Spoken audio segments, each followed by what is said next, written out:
오늘 압살롬에 대해서 설교하려고 합니다. 아마도 이 세상의 모든 쿠데타는 압살롬의 이 쿠데타를 좀 본받지 않았나 싶습니다.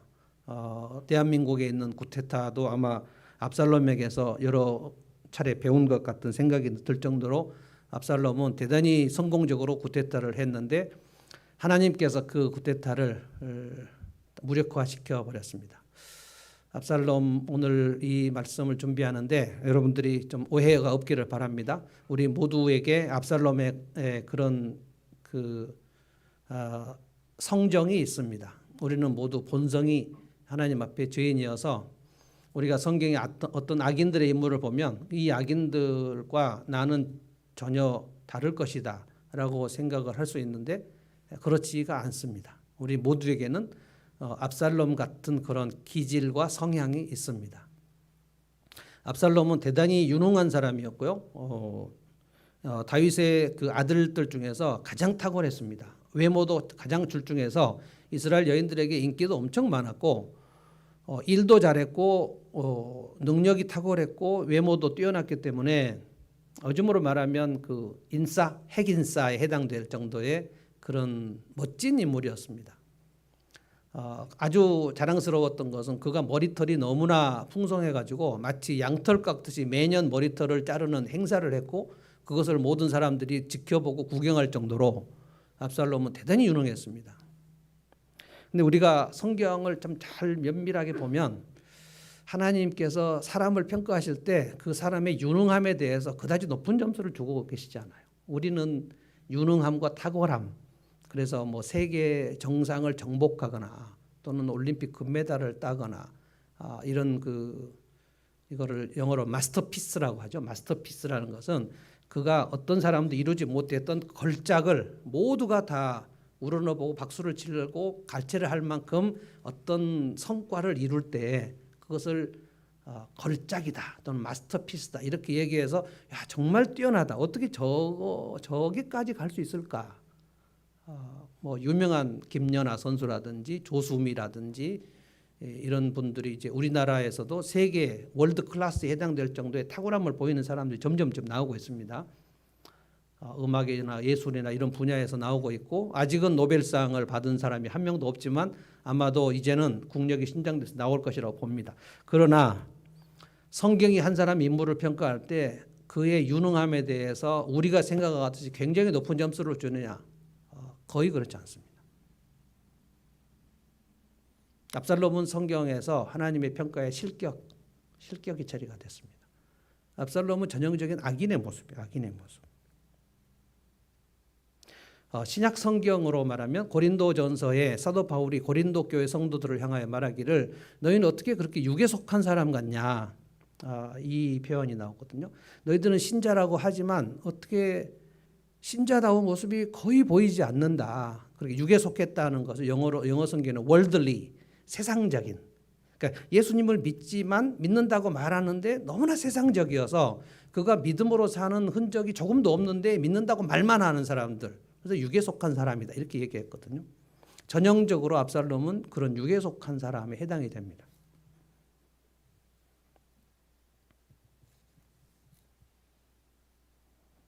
압살롬을 어떻게 성령에 속한 사람이라고 얘기할 수가 있는가? 절대로 할 수 없습니다. 압살롬의 행적을 제가 면밀히 살펴봤을 때 압살롬이 믿음으로 행한 기록이 한 군데도 나오지 않습니다. 그런데 하나님의 백성이거든요. 하나님의 백성이라고 말할 때 참 이게 어려운 것 같아요. 구약 성도들을 얘기할 때. 구약에서 악인의 대명사.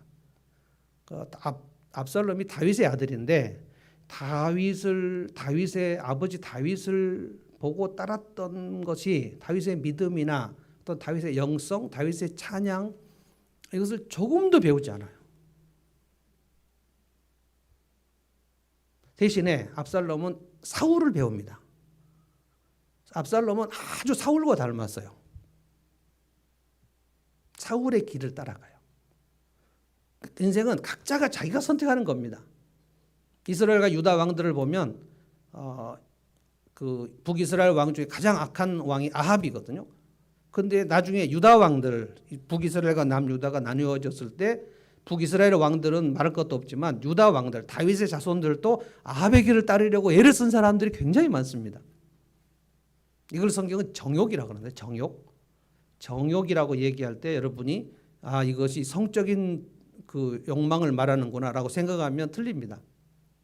정욕이라고 얘기할 때는 내 욕심에 따라서 성령을 거스르면서 살고자 하는 강력한 욕망을 정욕이라고 얘기해요. 압살롬은 완전히 정욕대로 삽니다.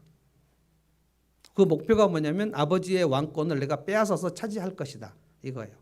우리 조선시대로 말하면 태종 이방원 같은 거죠. 아버지가 태조 이성계인데 내게 왕권이 안 올 것이라고 생각해서 쿠데타를 일으켜가지고 그 형님 태정 태세니까 정종이죠. 정종 형님을 무력화시키고 아버지 태조도 뒷방에다 가두고 자기가 왕이 되죠.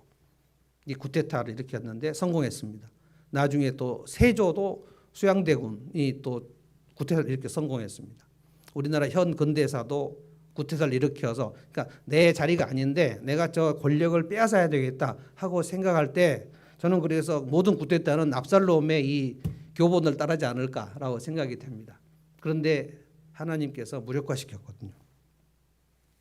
제가 오늘 이 압살롬을 묵상하면서 이게 우리의 내면 속에도 어쩌면 있겠다. 왜냐하면 압살롬 인간관계와 압살롬 일을 추진하는 방식 이것이 대단히 세상적이고 대단히 성령을 거스르는 방식인데 우리가 살면서 내가 어떤 경우에 누군가에게 피해를 볼 때는 그가 압살롬 방식으로 살았기 때문에 그렇습니다. 인간관계 그리고 일 추진 이 두 가지인데 또 혹시 내가 인간관계를 할 때 또 내가 일을 추진할 때 이 압살롬 같은 방식이 우리에게 있지 않은가를 생각해 보자는 거예요. 제가 오늘 두 가지로 설명할 텐데 압살롬은 인간관계를 할 때 사람의 마음을 훔칩니다. 성경이 압살롬을 사람의 마음을 훔치는 도적이라고 얘기했어요. 인간관계를 할 때 사람의 마음을 훔쳐요. 그 사람의 마음을 얻는데 잘못된 방식으로 얻는다는 거예요. 이거를 이제 우리가 다른 말로 하면 아부아첨 이렇게 얘기하죠. 압살롬은 일을 추진할 때 사람을 이용합니다. 많은 사람들을 초대하고 자기가 왕이 되는데 아무도 모르고 그냥 초대된 200명을 다 이용해요. 이걸 조작이라고 얘기합니다. 우리가 어린 시절부터 사람들에게 상처를 받을 때는 그 사람들이 이렇게 압살롬 같이 우리를 대했을 때 인간관계를 할 때 나의 마음을 자기의 목표를 위해서 훔칠 때 정말 나에게 잘해주는데 결국 나한테 잘해주고 친절하게 대함으로써 그가 자기 유익을 도모하는 것을 깨달았을 때 우리는 너무 상처를 받아요. 근데 나는 그런 것이 없는가를 생각해 보자는 거예요. 1절부터 6절까지 보면 압살롬은 완전히 사람의 마음을 훔치는 도적입니다. 아버지의 왕위도 빼앗으려고 4년을 계획합니다. 4년을. 1절을 한번 제가 보겠습니다.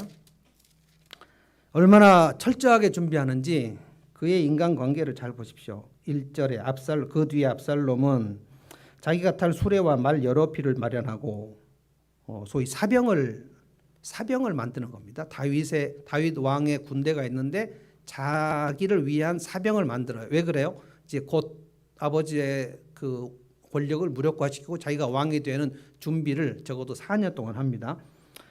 2절을 한번 보십시오. 2절. 그리고 압살롬은 잘 보세요. 아침마다 매일 일찍 일어나서 압살롬은 되게 부지런했습니다. 매일 일찍 일어나서 성문으로 오는 길가에 서 있곤 하였다.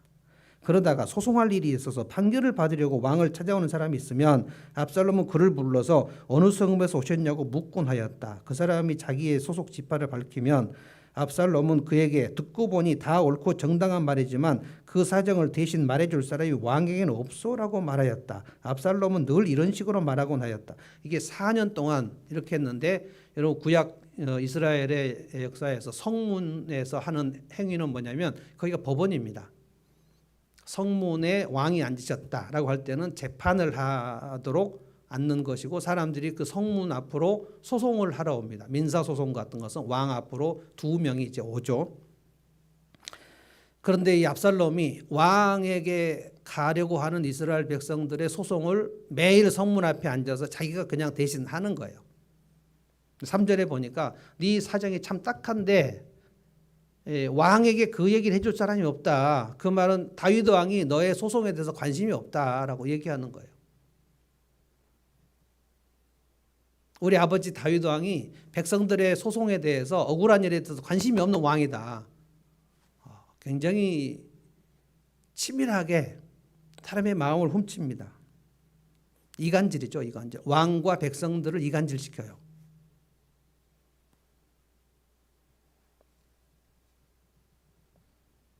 3절을 제가 개역성경으로 읽어보겠습니다. 압살롬이 그에게 이르기를 보라 내 일이 옳고 바르다마는 네 송사를 들을 사람을 왕께서 세우지 아니하셨다. 왕이 너의 송사를 잘 들어줄 그런 사람들을 세우지 않았다. 왕은 너희들의 송사에 관심이 없다는 거예요. 그러니까 이게 전형적으로 이간질입니다. 그러고 나서 4절에 뭐라고 얘기합니까? 압살롬이 이런 말도 합니다. 내가 이 나라의 재판관이 된다면 모두가 다 잘 될 텐데. 4절 어떤 판결을 한다 그랬죠? 나를 찾아와서 판결을 받으면 나는 그에게 공정한 판결을 내려줄 것이요.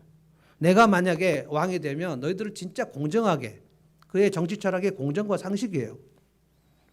굉장히 아주 공정하게 일을 처리할 텐데, 그 말은 뭡니까? 자기 아버지 다윗 왕은 지금 백성들의 송사를 공정하지 않게 한다는 것을 지금 얘기하는 겁니다. 이걸 4년 동안 얘기해요. 그리고 5절이 아주 절정입니다. 제가 읽어보겠습니다. 또 누가 가까이 와서 엎드려서 이제 왕자니까 절을 하지 않겠습니까? 하면 손을 내밀어서 그걸 이렇게 세우고 나에게 절을 하지 말라는 거예요. 굉장히 지금 친절하게 합니다. 그리고 이렇게 세우고 그의 뺨에다 입을 맞춰줘요. 그러니까 친절하고 겸손하고 그리고 공정하고, 이거를 4년 동안 성문에 오는 백성들을 다 이렇게 했어요. 그래서 이스라엘 백성들이 아니 막 멋진 왕자님이 그렇게 겸손하고 친절하니까 사람들의 마음이 다 압살롬에 기울어요. 그러면서 야, 우리 왕 다윗은 왜 우리의 송사에 관심이 이렇게 없지? 여러분, 어떤 사람이 나한테 와가지고 친절하게 말하는데 누군가 뒷담화를 하게 될 때, 그때 그 나에게 친절하게 오는 사람 되게 조심해야 됩니다. 이 사람 되게 나쁜 사람이에요. 이간질입니다. 이간질. 이간질을 통해서 그 사람이 나하고 지금 친하게 지내서 어떤 자기의 목적이 지금 있는 거예요. 그러니까 그 제3자의 욕을 지금 하러 온 거 아닙니까? 왜 왔겠습니까? 그 제3자를 내가 나쁜 사람으로 여기게 만들어서 내가 취할 이익이 지금 있는 거예요. 지금. 그래서 여러분, 공동체 안에서 둘이 앉아가지고 한 사람 욕을 할 수 있는데, 그 둘이 앉아서 한 사람 욕을 하고 그 둘이 그 욕을 한 사람에게 가서 얘기를 하시면 절대 안 됩니다. 아무개가 너 욕을 하더라. 자기도 욕을 했는데 아무개가 너 욕을 하더라고 얘기를 해주는 거예요. 이 얘기를 전해주는 사람이 진짜 나쁜 사람입니다.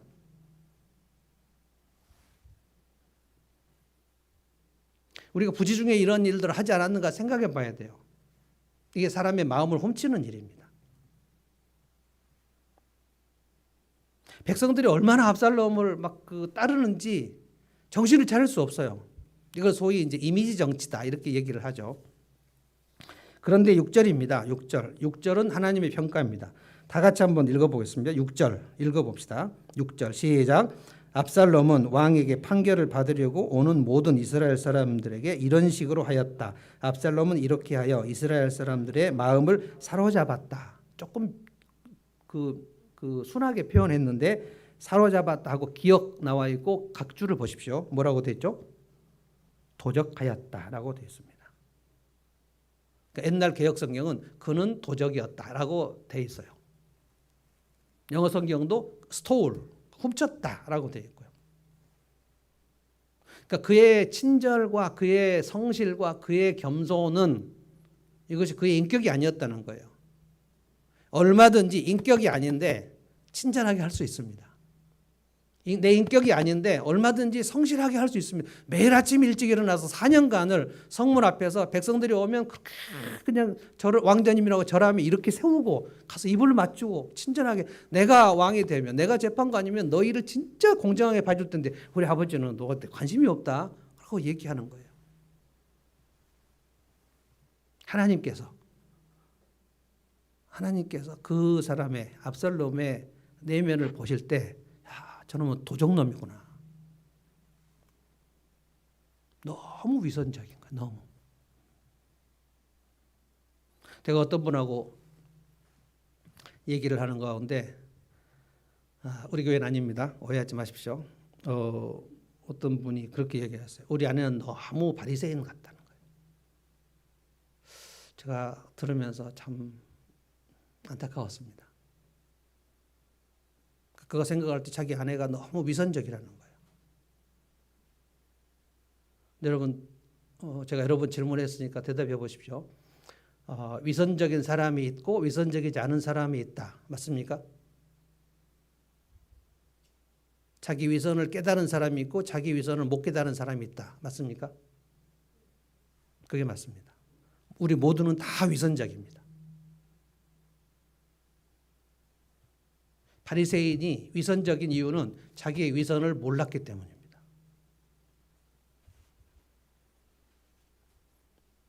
근데 그분이 우리 아내는 참 위선적이라고, 그게 너무 괴롭다는 거예요. 본인이 얼마나 위선적인 것은 일체 아무것도 모르고 있는 거예요.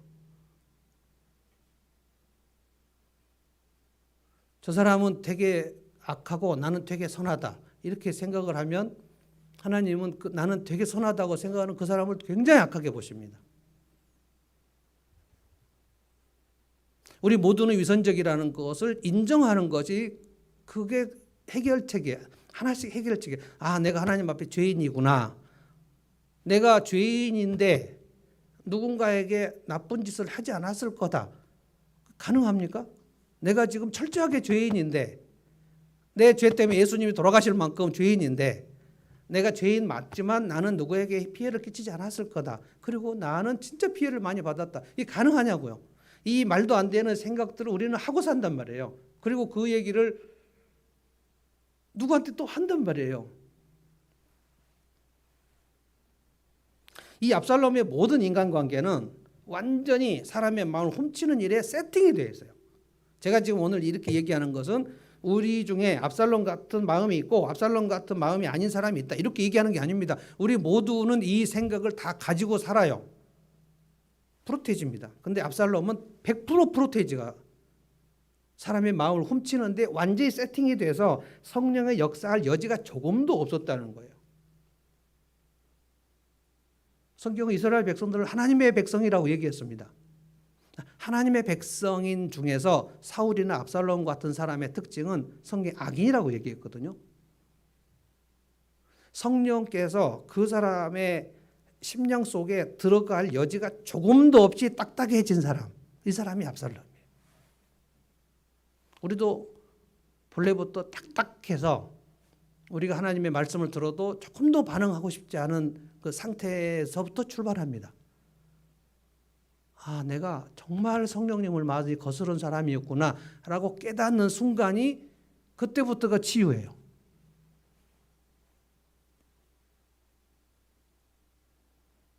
자, 그래서 오늘 18장 18절 요거는 압살롬의 그 반란을 완전히 하나님이 무력화시켜 가지고 다윗의 군대와 압살롬의 군대가 정면 충돌, 무력 충돌을 했는데 그 내전이죠, 내전.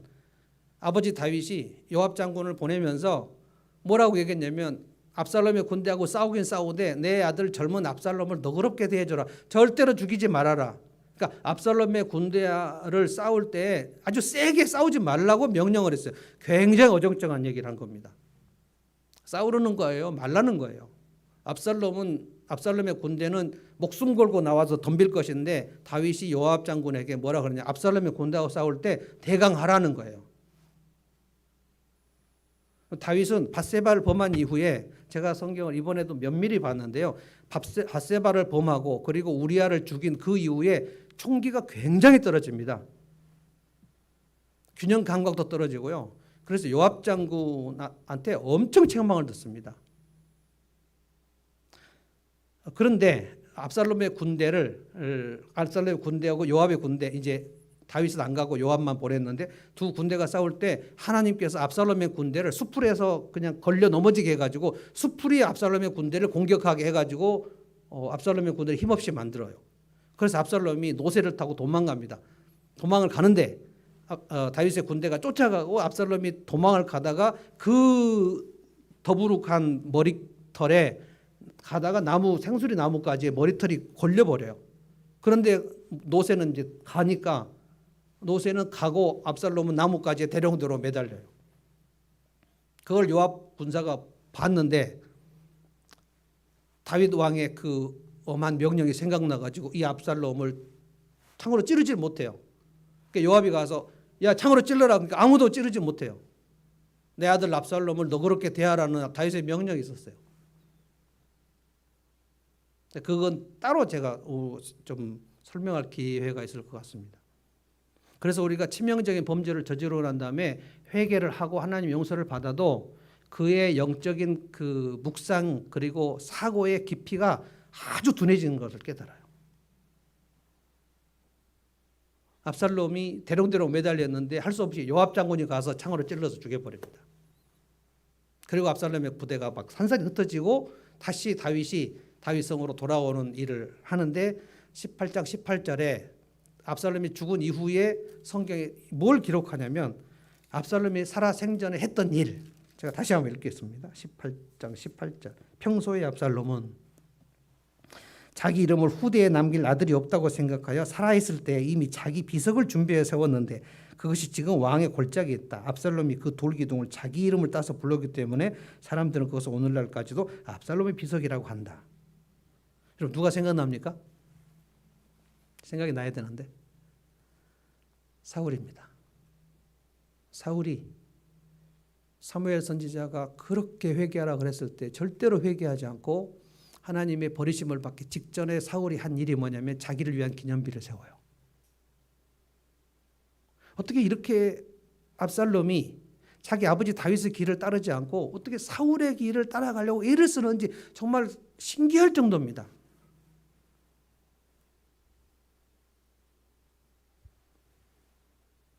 압살롬은 모든 인간관계를 할 때 최종 목표가 자기예요. 자기.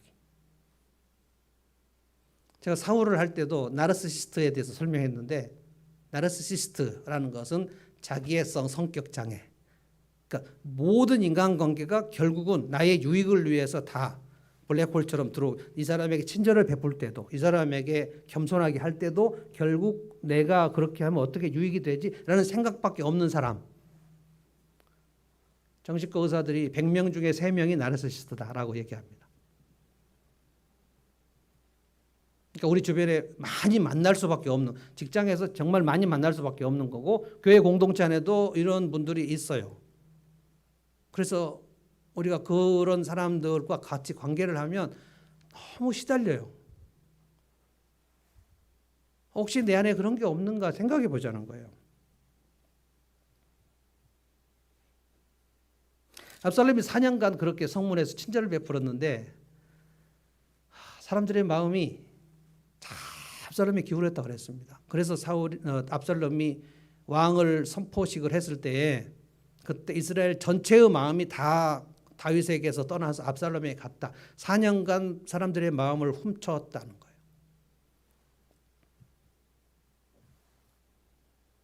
이게 이제 우리가 오늘 내 속에 성찰을 해볼 그 목록입니다. 내 인간관계의 패턴은 어떠한가? 나는 누구에게 친절을 베풀 때에 내 하나님의 성품으로서의 인격적으로 친절을 베풀고 내 속에 친절이 환대가 쌓여 있는가? 아니면 선택적으로 친절을 베푸는가? 내게 이익이 되는 사람에게는 친절을 베풀고 내게 이익이 되지 않은 사람에게는 싸늘하게 대하는 이 이분법이 나에게 혹시 있지 않는가? 그래서 뭐를 목표로 하는 것인가? 압살롬은 왕의 자리를 목표로 한 거거든요. 그러니까 이 백성들에게 4년간 친절을 베풀고 입을 맞추고 뭐 이렇게 일어나라 그러고 허그를 해주고 막 이렇게 하는데 결국 이 사람들을 친절을 베푸는 것이 목적이 아니고 이렇게 해서 마음을 훔쳐서 내 아버지의 왕위를 빼앗는 것을 강력한 목표로 가지고 있었다는 거예요. 저는 우리가 인간관계를 할 때 100% 진정성이 있는 사람과 100% 위선적인 사람이 있다고 얘기하지 않습니다. 그럴 수가 없습니다. 우리는 모두 위선적이고 우리는 모두는 나의 이익을 위해서 할 때가 많고 내가 누군가의 친절을 베풀 때나 내가 누군가에게 호의를 베풀 때 이 사람에게 호의를 베풀면 나에게로 돌아오겠지라는 그런 계산이 안 되는 존재들이 아닙니다. 근데 이게 너무 심각하지 않은가를 생각해 보자는 거예요. 몇 프로 정도가 내 속에서 사람의 마음을 훔치는 일이 있는지. 우리나라는 대단히 권력 중심적인 사회이기 때문에 내가 그 강한 자의 편에 소위 줄을 대지 않으면 내 생계가 위태롭다고 생각되는 경우가 많기 때문에 내가 이 사람에게 줄을 댈까?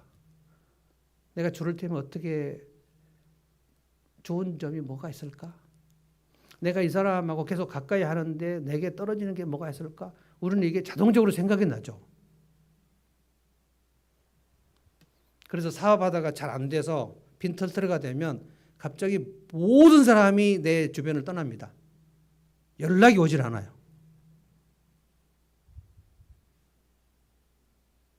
이런 것을 이제 경험을 하면 인생이 진짜 비정하구나 이런 생각을 할 수 있는데 나는 안 그랬을까 생각해 보자는 거예요. 제가 큰교회 담임 목사 한 적이 없죠. 큰교회 부목사 할 때 선교사님들이 진짜 많이 저를 찾아왔는데 하늘문교회 개척하니까 선교사님들이 한국에 왔다가 갈 때 연락을 하지 않더라고요. 그러니까 난 선교사님들이 나쁘다 이런 얘기를 하는 게 아닙니다. 지금 인간 사회가 다 그렇습니다. 그래서 그런 정승집 개가 죽으면 문정소실 이루고 정승이 죽으면 아무도 안 온다 이 얘기가 있는 거예요. 그 정승이 죽었는데 그 장례식에 가서 뭐 하겠는가라는 사람들이 생각이 모두 다 똑같이 있었다는 거예요. 그런 일이 한두 번 있으면 속담이 되지 않습니다. 그런 일이 너무 많기 때문에 정승이 죽으면 그 정승이 죽은 다음에 가족들이 있지 않겠습니까? 그 가족들이 너무 인생이 비정해가지고 아마 만든 속담이에요. 정승 가족들이. 정승의 유가족들이 만든 속담인 것 같아요. 혹시 정승의 개가 막 환대를 받고 좋아서 속담을 만들었겠어요? 나의 친절과 나의 겸손과 나의 성실의 근본적 뿌리는 무엇일까 생각해 보자는 거예요. 아마 이거 금요일날 목장 모임 나눌 때 그렇게 만만하진 않은 작업 같습니다. 내가 얼마나 인위적 친절을 많이 베풀었을까 생각해 보자는 거예요. 두 번째입니다. 일을 추진할 때 나는 어떻게 하는가. 7절부터 12절까지 보면 압살롬은 이 반란, 거사, 구테타 계획을 아주 치밀하게 세웁니다. 일 추진 끝내주게 합니다. 아마 이것을 보고 아마 전두환이 이걸 하지 않았을까 생각이 되는데 반란 계획을 시행할 때 추진력이 대단해요. 그런데 모두가 다 그것이 반란이라고 생각되지 못할 만큼 감쪽같이 속입니다. 아버지도 속입니다. 저는 7절부터 그 8절, 9절을 보면서 다윗은 지금 무슨 생각을 하고 있나? 압살롬이 지금 반역을 계획하고 있다는 생각을 조금도 눈치채지 못했다는 게 너무 이해가 안 돼요. 다윗 왕이 굉장히 머리 좋은 사람입니다. 눈치도 빠르고요. 상황 파악이 끝내주는 사람이에요. 그런데 이상하게 바세바를 탐하고 우리아를 죽인 그 사건 1년 동안 진실을 은폐하고 하나님을 속였던 그 일이 있은 이후에 철저하게 회개를 했는데 그 이후에 많은 균형 감각이 상실돼 버려요. 압살롬은 어떤 사람인가 제가 설명하겠습니다. 압살롬은 자기 형 왕자 암논을 살해한 사람입니다. 왜 살해했는가? 암논과 압살롬은 배다른 이제 형제지간인데 왕자들이 많았는데 그 중에 이제 가장 압살롬이 뛰어났고 그리고 이제 제 1번 타자 왕, 그 조선 왕조로 말하는 세자에 해당될 사람이 암논인데 이 암논이 압살롬의 친여동생 다말을 좋아해가지고 속임수를 써가지고 다말을 성폭행을 해버립니다. 성폭행을 하고 나서 그래서 이 다말이 이제 배다른 오라버니인데 그러면 나를 범했으니까 아버지에게 찾아가서 다윗 왕에 가서 정식으로 혼인 절차를 해달라.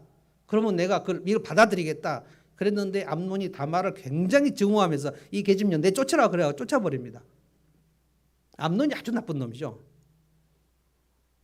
그런데 이 다말이 자기 친오빠 압살롬에 가서 이 얘기를 합니다. 엉엉 울면서 저 암논이 나를 지금 범했는데 범하고 난 다음에 이렇게 나를 내쫓아버렸다.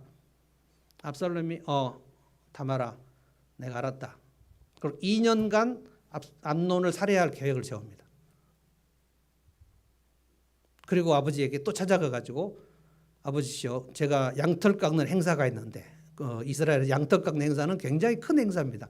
각자 양털 깎는 행사에 사람들 초대해서 많이 먹고 이제 마시는 그런 잔치인데 양털 깎는 행사에 아버지랑 그리고 형 암논이랑 이스라엘의 왕자들을 다 초청해서 양털 깎는 행사에 잔치를 베풀겠다 그래요. 저는 아마 이때 압살롬이 아버지까지 다 제거할 계획을 세운 것이 아닌가 저는 혼자 생각을 합니다. 그런데 아버지 다윗이 야 내가 정사가 많은데 거기까지 갈 수가 없고 나는 못 가니까 그냥 왕자들만 불러서 너네끼리 잔치를 해라 라고 얘기하니까 압살롬이 간청을 합니다.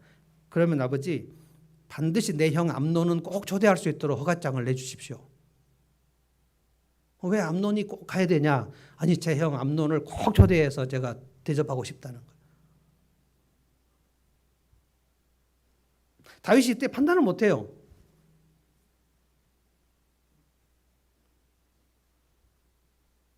암논이 다말을 성폭행했을 때 다윗이 그 소식을 보고를 받고 분노했다 그랬어요. 근데 암논을 불러서 벌하지 않습니다. 가만 놔두는 거예요.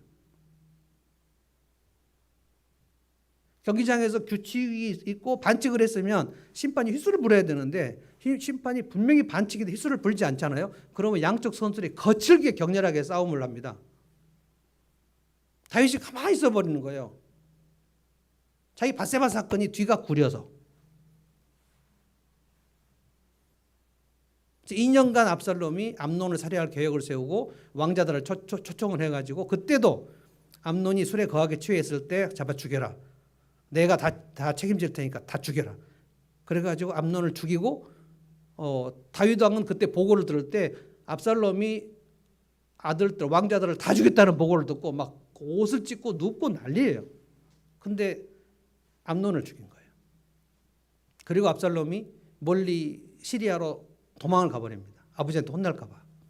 그리고 몇 년 동안 있었는데 압살롬이 못 돌아오고 근데 요압이 또 그 중간에 무슨 얘기를 하고 뭐 계략을 세워가지고 압살롬이 돌아옵니다. 압살롬이 돌아오는데 아버지 다윗이 압살롬을 용서하지도 않고 용서하지 않지도 않아요.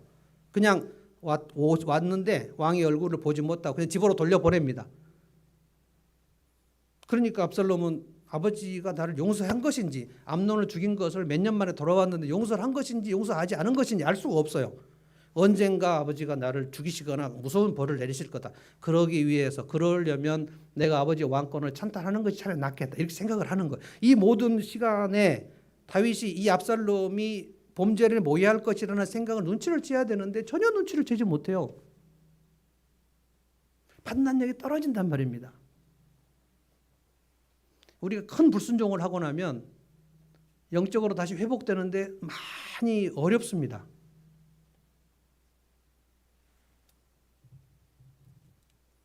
오늘 또 지금 7절부터 아버지에게 또 얘기를 합니다.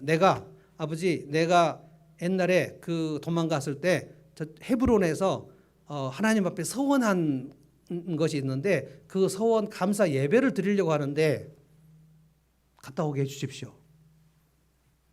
아버지가 눈치를 채지 못해요. 우리 다녀와라. 근데 이것은 전부 반란 거사를 심각하게 꾸민 것입니다. 10절을 보십시오. 그러나 압살롬은 모든 지파에게 첩자를 보내서 이미 백성들의 마음을 다 훔쳐놨어요. 나팔 소리가 나거든 압살롬이 헤브론에서 왕이 됐다고 왕 즉위 선포를 하라고 얘기를 하고 11절부터 200명의 예루살렘의 귀족들을 그 헤브론에서 자기가 구테타를 하는데 초청을 해요. 이 귀족들은 무슨 일인지 모르고 압살롬이 헤브론에서 서원한 것을 감사 예배에 초청받은 줄 알고 가는 거예요. 이거 구테타를 일으킨 사람들은 대부분 많이 하는 일입니다. 이게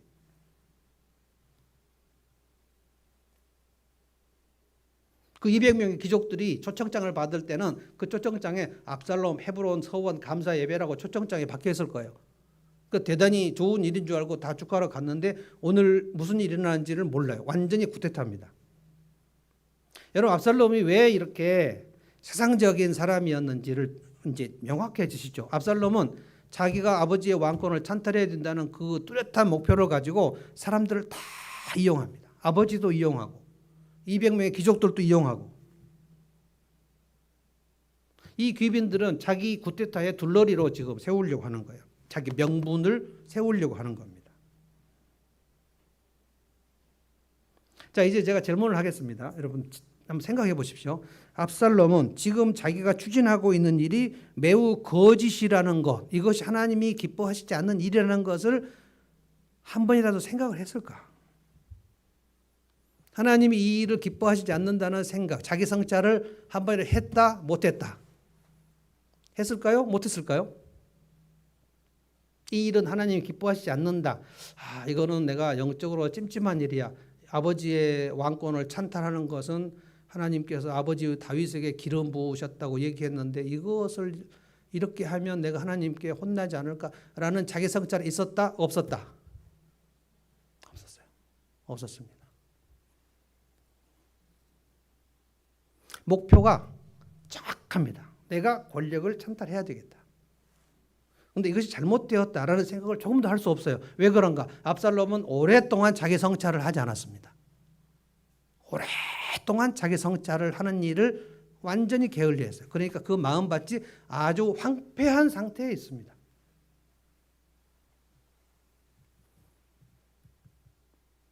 신자라 할지라도 오랫동안 하나님의 말씀으로 자기를 성찰하는 일을 안 하면 그 자기 성찰 기능이 여기서 훼손됩니다. 마귀가 그 영혼을 가만히 놔둘 리가 없어요. 마귀의 존재 목표는 유일하게 우리의 믿음을 떨어뜨리고 우리의 마음을 복잡하게 만들어서 내 인생 스스로를 해하게 만들고 나로 인해서 누군가를 해하게 만드는 게 존재 목표입니다. 내가 누군가를 이롭게 하고 그리고 내 인생도 복을 받는 그 일을 절대로 못하게 하는 게 마귀의 존재 목표라고요. 그래서 우리를 철저하게 속입니다. 이대로 괜찮을 거야. 조금만 더 하면 네가 굉장히 잘 될 수 있을 거다. 그 하나님 말씀을 오랫동안 성찰하지 않은 지 오래됐는데 괜찮다 그래요. 제가 혼자 생각해 봤습니다. 선지자 나단은 왜 압살롬에게 한 번도 안 찾아갔을까? 나단이 지금 살아 있습니다. 다윗의 범죄를 1년 동안 다윗이 은폐하는 것을 보고 하나님이 선지자 나단을 보내셨거든요. 그래서 뭐 얘기를 하지 않았습니까? 부자가 가난한 사람 양을 빼앗았는데 이런 놈을 어떻게 하면 좋겠냐. 그래서 다윗이 불같이 화를 내지 않았습니까? 다윗도 엄청 위선적이에요. 다윗은 절대로 위선적인 행동을 하지 않을 것이다. 이렇게 생각할 수가 없어요. 다윗은 매일매일 자기를 성찰했던 사람입니다. 하나님 앞에서 자기를 헐 돌아보면서 성령으로 충만했던 사람인데 그날 밧세바를 딱 보고 확 넘어져 버렸어요. 그리고 1년 동안 아주 위선적으로 살았어요. 하나님 나단 선지자를 보내서 당신이 그 사람이다 라고 했을 때 다윗이 굉장히 하나님 앞에 엎드려서 회개하고 자기를 성찰하고 내가 죄인이구나. 여러분 시편 51편 보면 여호와 하나님이여 내가 나면서부터 내가 어미 뱃속에 출생할 때부터 나는 죄인입니다. 뼛속까지 나는 죄인입니다. 내 속에 이렇게 죄가 많은지를 이제까지 몰랐습니다. 그렇게 회개를 합니다. 근데 압살롬은 저는 이렇게 생각합니다. 이건 성경에 나오지 않고 제가 혼자 생각해 본 거예요. 나단이 압살롬에게 찾아가 봤자 아무 소용이 없겠다.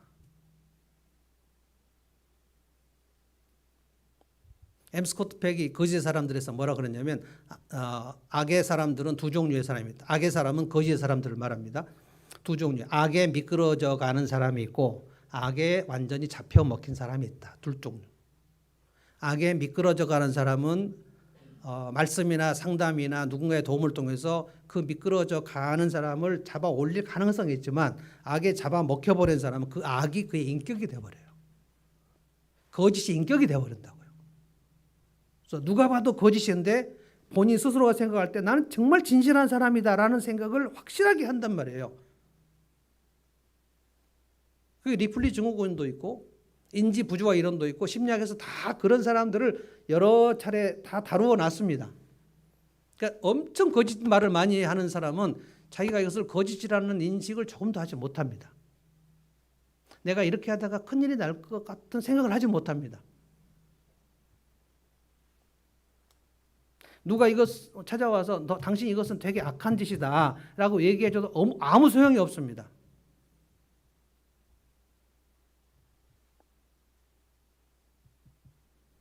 제가 볼 때 오랫동안 이거는 교회를 다니든지 안 다니든지 저는 그다지 큰 차이가 없다고 봅니다. 교회를 다니더라도 오랫동안 자기 성찰을 게을리한 사람들은 같은 현상을 보이거든요. 내가 하나님 앞에 죄인일 것이라는 가능성 자체를 생각하지 않아요. 내가 공동체에 누군가 피해를 내가 줄 수 있을 거라는 생각을 하지 않아요. 그리고 저 사람은 바리새인이라 그래요. 저 사람은 위선자라 그래요. 저 사람은 되게 나쁜 사람이라 그래요. 자기 눈에 대들보가 박혀 있는 것을 보지 못해요. 심지어 다른 사람이 가서 충고를 하죠. 당신 이게 문제라고 얘기를 해요. 당신은 이게 말이 안 되는 짓이라고 얘기를 해요. 100% 위선자입니다. 그 사람이. 누가 그 사람을 이 사람에게 선생으로 임명을 했나요?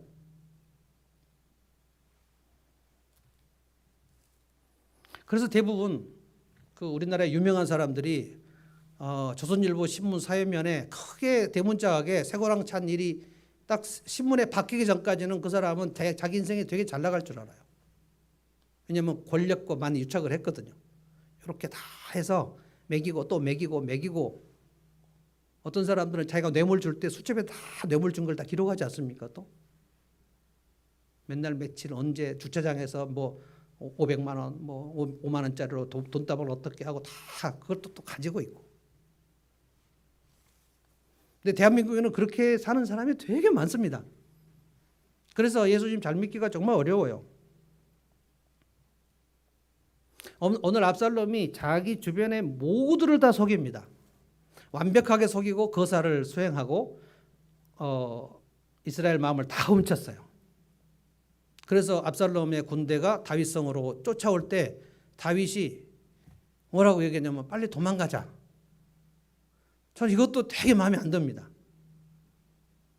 우리가 여기 있다가는 압살롬의 군대 한 사람도 살아남지 못할 것이다. 빨리 도망가자. 그래서 막 왕이 허겁지겁 맨발로 막 도망을 가고 신하들이 막 도망가고 그리고 후궁들을 또 너는 여기 후궁 지켜라. 이 궁을 지키라고 또 10명을 놔두고 나중에 압살롬이 와서 그 후궁들을 백두대낮에 다 욕보여 버리거든요. 왜 이렇게 다윗이 무너져 버렸는지 모르겠지만 하여간 울면서 도망을 갑니다. 그리고 압살롬의 군대가 그냥 기습같이 와가지고 마치 6.25 때 며칠 만에 서울이 완전히 탈환돼 버린 것처럼, 탈환인가요? 침략돼 버린 것처럼 완전히 압살롬의 천지가 돼 버려요. 그런데 여러분 제가 얘기했죠. 하나님께서 압살롬의 그 일 추진을 무력화시켰다고요. 다윗의 군대와 압살롬의 군대가 정면 충돌할 때 제가 한번 찾아보겠습니다. 한번 자기 성경으로 읽어 찾아보시면 되겠습니다. 한 번만 찾아갈까요? 이 본문을 해석을 하기가 되게 어려웠는데 18장 6절 7절 8절 제가 한번 읽어보겠습니다. 자기 성경을 가지고 한번 읽어보십시오. 다윗의 군대가 이스라엘 사람과 싸우려고, 이스라엘 사람은 압살롬의 군대를 얘기합니다. 싸우려고 들녘으로 나아가서 에브라임 숲속에서 싸움을 하였다. 거기서 이스라엘 백성이, 여기 압살롬의 부대를 말합니다, 다윗의 부하들에게 패하였는데 그들은 그날 거기에서 크게 패하여서 2만 명이나 죽었다. 자, 8절 다 같이 한번 읽어봅시다. 이상한 본문입니다. 시작. 싸움이 온 땅 사방으로 번져나가자 그날 숲속에서 목숨을 잃은 군인이 칼에 찔려서 죽은 군인보다 더 많았다. 압살롬의 군사들이 숲속에서 목숨을 잃은 군인이 칼에 찔려서 죽은 군인보다 더 많았다. 그러니까 싸우다가 죽은 게 아니고 숲속에서 죽은 군인이 훨씬 많았다. 무슨 뜻입니까? 숲풀이 압살롬의 군대를 공격했다라고 그 해석할 수밖에 없어요. 다윗의 부대하고 싸워서 칼에 찔려 죽은 게 아니고 칼에 찔려 죽은 군사들보다 압살롬의 군사 죽은 사람이 수풀에서 죽은 사람이 훨씬 많았다. 그러니까 수풀 웅덩이가 빠졌든지 아니면 수풀이 휘가 맞든지 하나님을 대적하는 악인들은 하나님께서 자연재해로 무너뜨리실 때가 참으로 많아요. 압살롬의 부대를 하나님께 직접 공격하십니다. 자, 이렇게 생각하실 수밖에 없어요. 자, 우리가 인간관계를 할 때 사람의 마음을 훔치는 인간관계를 하거나 이게 아부아첨이고요. 일을 추진할 때 사람을 이용하는 방식으로 조작을 하면서 일을 추진하면 하나님께 그 인생을 공격하신다. 이렇게 볼 수밖에 없어요. 그 인생을 무력화시켜 버립니다. 하나님이 허락하실 수가 없다는 거예요. 그리고 압살롬은 자기의 가장 일생의 자랑거리인 머리카락이 나뭇가지에 대롱대롱 매달려서 죽음을 당하게 아주 허무하게 죽어버리고 압살롬의 군대가 다 이리저리 흩어져 버립니다. 그리고 하나님이 다윗을 다시 보내셨다. 다윗 왕으로 보내셨다. 아주 유능했지만 그 인생은 패망으로 끝나버렸어요. 여러분, 그래서 오늘 이것을 여러분이 꼭 기억하시면 좋겠어요. 우리는 유능한 것을 정말 좋아하고 정말 탁월하면 박수를 치고 갈채를 받지만 하나님의 인생평가는 그가 얼마나 유능했나를 절대 보시지 않는다는 거예요. 그렇다고 해서 우리가 무능하게 살자는 게 아니라 나의 유능, 나의 탁월, 나의 성과 여기에 대해서 하나님은 높은 평가를 내리시지 않아요. 문제는 우리의 성품이 얼마나 하나님의 성품과 가까워졌는가, 얼마나 먼가를 하나님은 대단히 높은 평가로 보십니다. 그가 얼마나 친절한 성품이 배었는가, 얼마나 그 사람의 마음속에서 낯선 사람을 보거나 내가 이 사람을 돌봐서 유익이 별로 없다고 생각되는 그런 지극히 작은 자를 볼 때 얼마나 환대하는 마음이 우러나는가, 이거 자연적으로 되지 않습니다. 훈련해야 됩니다. 나한테 별로 유익이 없다 그러면 냉대를 하고 나한테 유익이 되겠다 그러면 환대를 하는 이러한 성품, 냉대를 한다는 것은 하나님의 성품이 아니죠. 압살롬의 성품이죠. 내가 인간관계를 할 때 어떠한 방식과 어떤 패턴으로 그동안 해왔는가를 한번 점검을 하시라는 거예요. 왜냐하면 우리 안에 압살롬이 있어요. 내가 일을 추진할 때 사람들을 이용하는 방식으로 했는가, 아니면 주님을 섬기는 방식으로 했는가.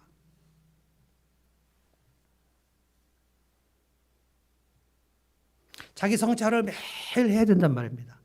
만약에 이 시간 말씀을 들을 때 그래, 압살롬처럼 자기 성찰을 너무 오랫동안 안 한 것이 바로 나야 라고 생각이 된다면 오늘부터 시작하시면 돼요. 하나님의 말씀으로 자기를 성찰하는 법을 지금부터 시작하셔야 돼요.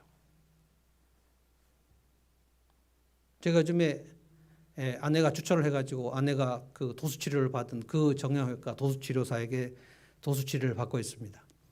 일주일에 한 번 받으려고 했는데 아내가 한 번 갖고는 안 된다고 그래가지고 지금 일주일에 2번 끌려가고 있습니다. 그런데 도수치료를 하는 그분이 저를 보면서 고칠 때가 너무 많다는 거예요. 다 굳었다는 거예요. 그래서 뭘 하시냐 그래서 목회를 하는데 상담도 한다 그랬더니 그러면 주로 앉아 계시겠군요. 그래서 주로 앉아 있습니다. 그랬더니 모든 몸의 근육이 구부정하게 앉아 있는데 최적화되어 있다는 거예요. 이렇게 앉아 있는 곳으로 모든 근육이 다 이렇게 조합을 맞춰가지고 탁탁탁탁 이렇게 굳어 있다는 거예요. 저 허리를 고치러 갔는데 지금 목, 어깨 그리고 막 옆구리 이런 데를 막 누르고 있는데 배영진님은 지금 허리를 지금 다룰 때가 아니라는 거예요. 상태가 심각합니다. 그래서 막 제가 여러 얘기를 제가 몇 년 전에 어깨가 이렇게 아팠고 제가 볼펜도 들지 못했고 별로 그렇게 저한테 긍휼을 베풀고 있지 않습니다. 문제가 심각하다는 거예요. 그래서 뭐 목도 빼고 막 어깨도 누르고 막 여기 옆구리를 누르고 그러는데 너무 아프지 않게 지금 하겠다는 거예요. 너무 아프면 얘기하라는 거예요. 그래서 제가 제 도수치료를 들으면서 생각했습니다. 이게 몸이나 영혼이나 똑같구나. 너무 오랫동안 스트레칭을 안 하고 책상에 앉아 있고 그다음에 소파에서 상담하고 자기는 그래서 내가 선생님은 이렇게 계속 사람의 몸을 만지고 이렇게 악력으로 하고 나면 몸이 다 힘들 텐데 어떻게 하냐 그랬더니 자기는 자기 나름대로 운동으로 몇 시간 푼다는 거예요. 근데 배영진님은 어떻게 푸시냐는 거예요. 저는 프리미어 리그를 보고 푼다 그랬더니 진짜 많이 자기한테 와야 되겠다는 거예요. 몸의 경화, 온 몸의 근육의 경화 상태에 지금 들어갔어요. 제가 여러분에게 영혼이 이렇게 근육이 경화되었다고 얘기할 계제가 아닙니다. 지금 제 코가 석자예요. 그러나 각자 오늘 이 말씀을 들으시고 내가 인간관계를 할 때 사람의 마음을 훔치는 방식으로 했는지, 내가 일을 추진할 때 누군가를 내가 사람을 이용하는 방식으로 하지 않았는지, 이렇게 안 하려면 하나님의 말씀으로 오랫동안 나를 성찰해서 내 모든 영혼의 근육이 말랑말랑하게 되어 있어야만 가능한 거예요. 내가 자기 성찰을 하지 않은 지 오래됐는데 압살롬이 내 안에서 없을 거라고 생각하시면 이거는 말이 되지 않는다는 겁니다. 우리 인간은 본성적으로 이기적이에요. 내가 누군가의 친절을 베풀 때 그 친절이 나한테 쓰리쿠션으로 돌아와서 어떻게 유익이 될 것인가를 생각합니다. 그래서 유익이 되지 않는 사람은 친절을 베풀지 않아요. 근데 주님의 성품은 그렇지 않습니다. 사마리아인은 강도 맞는 사람하고 아무런 유익이 없어요. 이 사람을 도와줬을 때 내가 오히려 해를 당할 가능성이 있는 상황에서 그를 데리고 가서 주막으로 가서 그를 돕고, 누가 강도 맞는 제 이웃이냐, 너희들도 이렇게 하라. 우리 그렇게 자주 안 하죠. 왜냐? 내가 내 영혼이 얼마나 경화됐는지를 인식을 못하니까 그냥 제 몸이 그냥 이렇게 꾸부정한 상태로 최적화되는 것처럼 내 영혼이 지금 경화 상태에 오랫동안 있지 않았을까? 점검하셔야 돼요. 내 안에 압살롬을 찾아내서 그 두 가지의 모습, 내가 일할 때, 인간관계를 할 때 그 두 모습을 내 던지는 작업이 필요합니다. 찾아보시고 내 던지시고 또 내 던지고, 압살롬이 엄청 많이 들어있습니다. 이렇게 이 작업을 하면 하나님께서 우리 영혼을 말랑말랑하게 하셔서 우리를 하나님께서 편안하게 쓰실 수가 있어요. 그러면 평강이 찾아오고 희락이 찾아오고 내 속에 안정감이 찾아오면서 그때서부터 내 영혼이 말랑말랑하게 되는 느낌을 받을 수 있어요. 하나님께서 마음껏 우리를 쓰실 수 있습니다. 찬양하겠습니다. 하늘문 찬양 600번 나 주님의 기쁨 되기 원하네. 한번 우리 힘있게 한번 찬양해 봅시다. 내 마음을 새롭게 하소서. 새 부대가 되게 해주시고 주님의 빛을 비추게 하시고, 내가 원하는 한 가지는 압살롬처럼 왕이 되는 게 아니고 주님의 기쁨이 되는 것이다. 내가 원하는 한 가지 주님의 기쁨이 되는 것. 이 찬송을 한번 힘있게 부르고 예배를 마칩니다.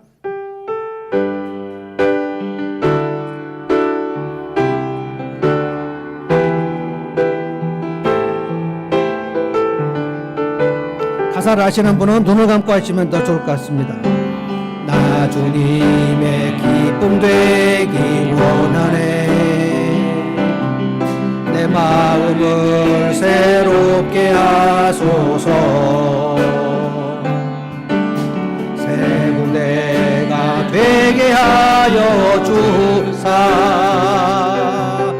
주님의 빛 비추게 하소서. 내가 원하는 한 가지, 내가 원하는 한 가지, 주님의 기쁨이 되는 것.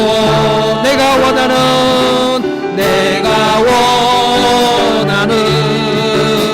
한 가지, 주님의 기쁨이 되는 것. 겸손히 내 마음 드립니다. 겸손히 내 마음 드립니다. 나의 모든 것 받으소서. 나의 모든 것 받으소서. 오 주님, 나의 마음을 깨끗게, 나의 마음 깨끗게 씻어 주사. 주의 하게 하소서. 내가 원하는 한 가지, 내가 원하는 한 가지, 주님의 기쁨이 되는 것. 아멘 아멘. 내가 원하는 한 가지, 주님의 기쁨이 되는. 마지막으로 내가 원하는 한 가지, 내가 원하는 한 가지, 주님의 기쁨이 되는 것. 내가 원하는 한 가지, 주님의 기쁨이 되는 것. 기도하겠습니다. 하나님 아버지, 감사합니다. 오늘 저희가 압살롬을 묵상해 봤습니다. 주님, 악한 인생 압살롬, 아버지 다윗의 권력을 찬탈하기 위해서 쿠데타를 일으키기 위해서 4년간이나 사람들의 마음을 훔치고 사람을 이용하여 권력에 앉으려고 했으나 하나님께서 그 인생을 무력화시키고 패망하게 하셨던 것을 생각합니다. 하나님, 저희도 어린 시절부터 참으로 사람들에게 많이 시달려 왔는데 우리를 이용하려고 하는 사람들이 있고 우리의 마음을 훔치려고 하는 사람들이 있어서 우리는 마음에 참으로 고통을 받았었습니다. 그런데 오늘 말씀을 들을 때 우리 자신도 혹시 이렇게 살지 않았나 우리가 생각해 봅니다. 하나님의 말씀으로 우리 자신을 성찰하는 일을 이제 다시 시작하려고 합니다. 주님, 우리 안에, 내 안에 압살롬이 있는지 보시고 내가 혹시 다른 사람들을 대할 때 내 유익에 따라서 사람들을 차별하지 않았는지 생각해 보게 하시고 내가 사람들 이용한 것이 없었는지 생각해 보게 하시고 내 마음에 주님이 기뻐하시는 사람으로 되고자 하는 거룩한 갈망이 다시 샘물처럼 솟아날 수 있도록 우리를 새롭게 하시고 우리를 깨끗게 해주시기를 원합니다. 예수님의 십자가 보혈로 저희를 깨끗게 하신 줄로 믿습니다. 더욱 깨끗게 해주시고 더욱 정결하게 하게 해주시고 주님이 기뻐하시고 주님이 복 주실 만한 인생으로 모든 사람, 모든 마음과 생각이 세팅되게 하여 주시옵소서. 다시 재생이 되게 하시고 회복이 되게 하시고 새롭게 하여 주시옵소서. 그래 주님이 마음껏 쓰실 만한 사람 되게 하시고 다윗처럼 주님의 마음에 합한 사람 되도록 저희 인생을 붙들어 주시옵소서. 예수님의 이름으로 기도하옵나이다. 아멘.